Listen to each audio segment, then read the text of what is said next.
Hello everyone, welcome to Matrix Uploaded. This is English and we're discussing reading and viewing. And our focus in this lesson is register.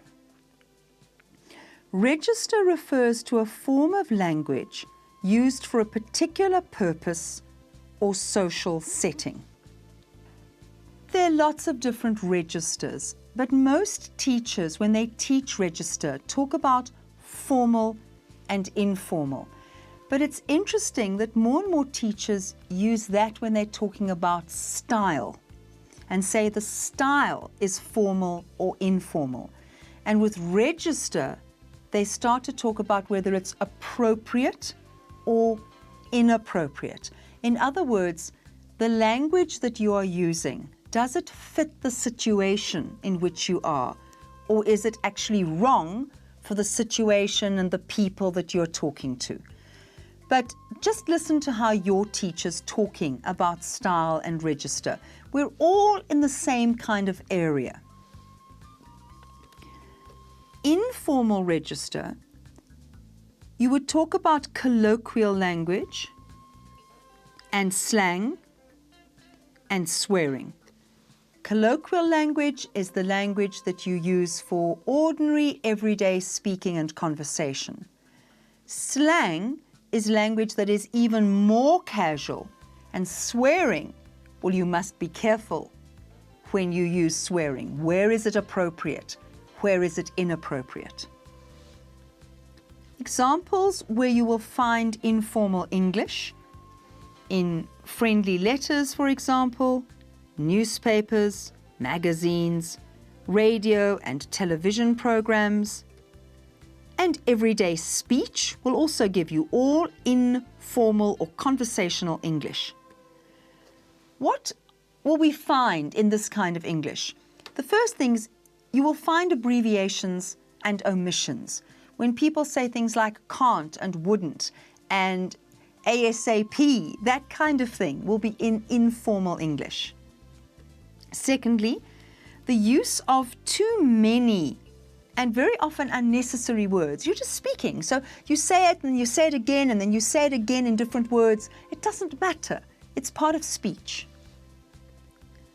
And you will find colloquialisms, which is ordinary everyday words like dad instead of father. And finally, you will find slang. Slang, the kind of language that we use with our friends, kind of group language. Formal register is obviously formal use of English, or it can be very formal. And if it's very, very, very formal, it can be old-fashioned. We don't say it like that anymore. It's very old-fashioned. Formal English is correct English in terms of things like the spelling, the punctuation, the grammar. Examples of formal English: informal letters, reports, formal speeches.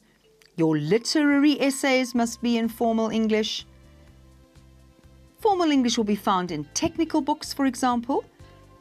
And that leads me back to what I was saying earlier. You might find the words appropriate or inappropriate rather than formal or informal. How do I decide if the language is appropriate or inappropriate? One of the things that you look at is the context. And the context is, where is this happening? What is the situation?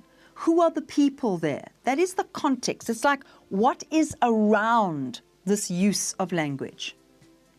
Always look at the purpose. Why are you speaking or writing? What are you trying to achieve? Are you then using the right kind of language to get what you want?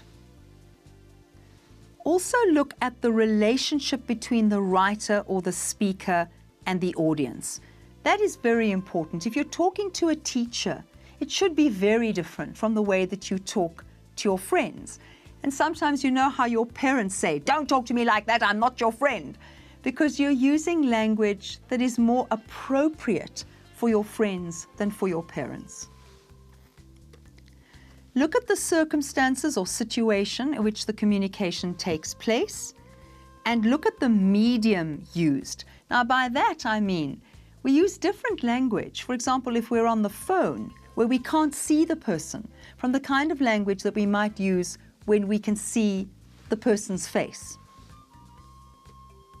Remember, the age of the person is important, the age of both people in a conversation. Are you friends? Are you peers? Are you speaking to somebody much older or much younger?